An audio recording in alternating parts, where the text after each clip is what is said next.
आसतु आज रासायनिक प्रतिक्रिया विषय आलोचना करबा। ए रासायनिक प्रतिक्रिया गुड़िक वास्तव में बहुत गुरुत्वपूर्ण अटे। रासायनिक प्रतिक्रिया बिना तुमे किंबा मु दुनिया रे बंचिबा असंभव अटे।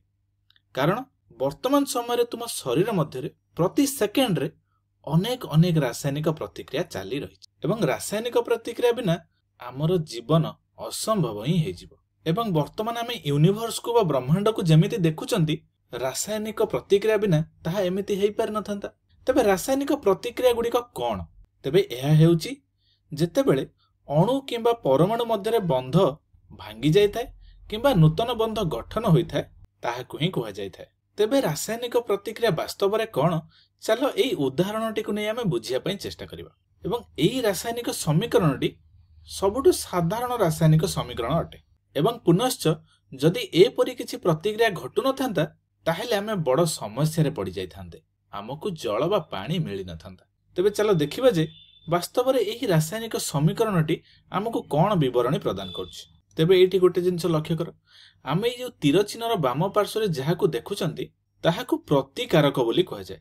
वर्तमान ए प्रतिकारक पार्श्व रे थिबा अणु गुड़िक परस्पर सहित प्रतिक्रिया करिवे एवं किछि नूतन पदार्थ सृष्टि करिवे एवं एगुड़िकु आमे उत्पादक बोली कहिथांती। तेबे आमे जानले रासायनिक समीकरण मध्य एक तीर चिन्ह थाए एवं तीर चिन्हर वाम पार्श्व रे थिबा अणु बा परमाणु गुड़ी को आमे प्रतिकारक एवं दक्षिण पार्श्व रे थिबा परमाणु बा अणु को आमे उत्पादक बोली कहिथांती।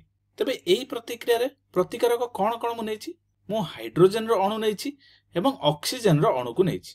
तेबे मु काहेकि एहाको हाइड्रोजन रो अणु बोली कहिली? कारण एही हाइड्रोजन रो अणुटी दुईटी हाइड्रोजन रो परमाणु को नै गठित। एठी देखि परथबो एही चित्र रे मो पाखरे दुईटी हाइड्रोजन रो अणु अछि।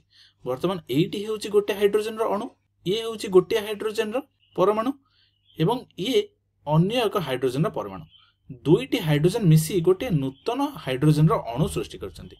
एठी मध्ये सेम जिंस गोटे हाइड्रोजन रो परमाणु, एठी हेउची अन्य हाइड्रोजन रो परमाणु एवं ए दुईटी परमाणु मिसी गोटे हाइड्रोजन रो अणु सृष्टि करछन्ती। तेबे आम पाखरे दुईटी हाइड्रोजन रो अणु अछि। तेबे एही प्रतिक्रियाटी घटिबा पई हमकु गोटिए हाइड्रोजन रो अणु एवं गोटिए ऑक्सीजन रो अणु आवश्यक नय, बरং आमे कहि परिबा जे हमकु दुईटी हाइड्रोजन रो अणु दरकार। तेबे दुईटी हाइड्रोजन रो अणु पई हमकु चारोटी हाइड्रोजन रो परमाणु दरकार। तेबे आमे एटी देखिले जे एटी एवं एटी दुईटी हाइड्रोजन रो अणु जेउथिरे सर्वमोट चारोटी हाइड्रोजन रो परमाणु अछंती। मोर या कहिबार अर्थ हेउची जे प्रत्येक ऑक्सीजन रो अणु पई हमकु दुईटी हाइड्रोजन रो परमाणु दरकार। गोटिए ऑक्सीजन देख ता संगे दुईटी हाइड्रोजन लागि कि रहिछि। एठी मध्ये सेम जिंस पुनश्च जदि हम ऑक्सीजन को आलोचना करिबा, ऑक्सीजन मध्ये ठीक सही परि दुईटी परमाणु को नै गठित, गोटिए एवं दुईटी। एवं एही प्रतिक्रियाटी घटिबा पई हमकु किछि परिमाणर शक्ति आवश्यक, हां कि ना? एवं किछि अवस्था रे ए दुईटी अणु परस्पर सहित प्रतिक्रिया करिवे एवं वास्तव रे हाइड्रोजन रो अणु एवं ऑक्सीजन रो अणु बहुत बहुत प्रतिक्रियाशील अटंती। एते अधिक प्रतिक्रियाशील जे एमानकु मुख्यतः आमे रॉकेट रो ईंधन पई व्यवहृत करथांती एवं एही प्रतिक्रिया द्वारा हमको दुईटी जलीय अणु मिलिथाय। एठी तुमे देखि परथुबो, ठीक अछि। वर्तमान तुमे एठी देखि परथुबो जे मो कोनोसी परमाणु को ना तो ध्वंस कर देछि ना कोनोसी एक नूतन परमाणु सृष्टि हेछि। मो पाखरे ऑक्सीजन केतोटी थिला? गोटिए दुईटी। वर्तमान मध्ये मो पाखरे दुईटी ऑक्सीजन अछि। एठी गोटे दुईटी। हाइड्रोजन मो पाखरे केतोटी थिला? 1 2 1 2 अर्थात 1 2 3 4 चारोटी हाइड्रोजन रो परमाणु थिला। एठी मध्ये जदि मु लक्ष्य करिवि मो पाखरे चारोटी हाइड्रोजन परमाणु अछि। गोटिए दुईटी तीनोटी एवं चारोटी। वर्तमान सेमाने अलग अलग भिन्न भिन्न अणुर अंश अटंती। वास्तव में एही प्रतिक्रिया हेबा द्वारा अनेक शक्ति उत्पन्न हुए। तुमे केवल एही प्रतिक्रियाटी को आरंभ करिया पई किछि परिमाणर शक्ति आमे प्रदान करिबा एवं प्रतिक्रियाटी हेबा परे अनेक परिमाणर शक्ति उत्पन्न होइताय।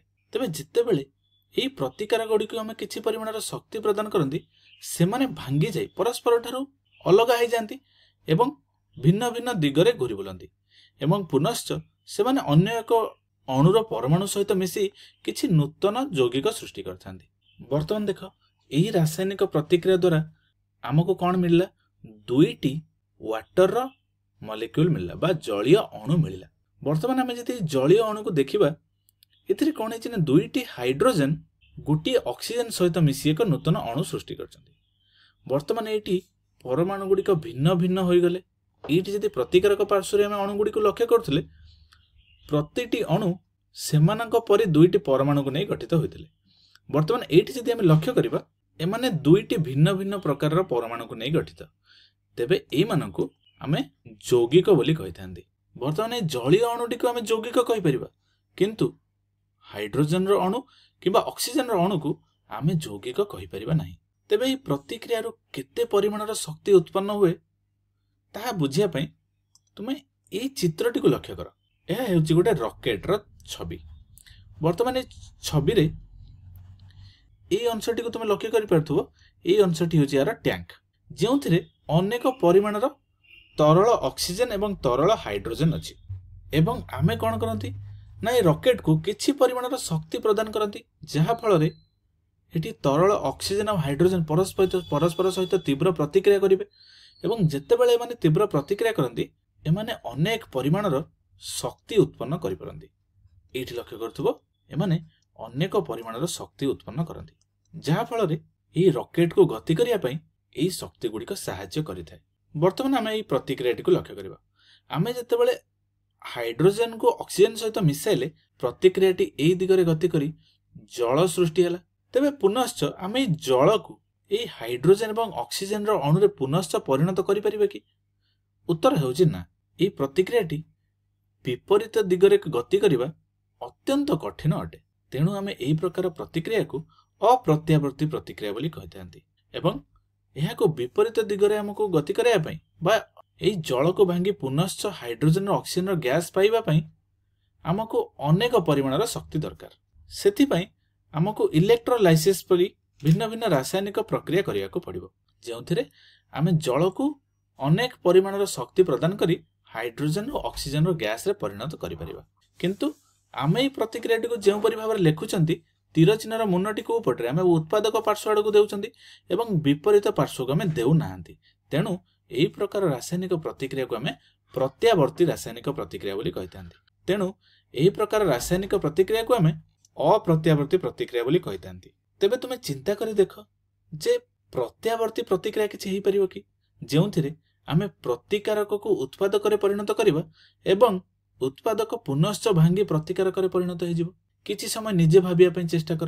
तेबे सेति पई मु आउ एक उदाहरणटी को नउछि। ठीक अछि, तेबे एई उदाहरणटी को लक्ष्य कर।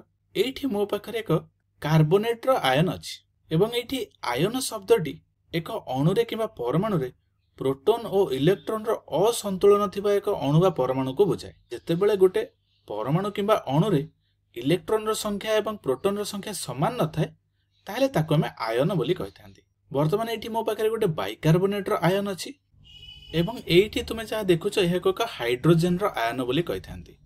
वर्तमान मु ए दुईटी को लिखि दउछि।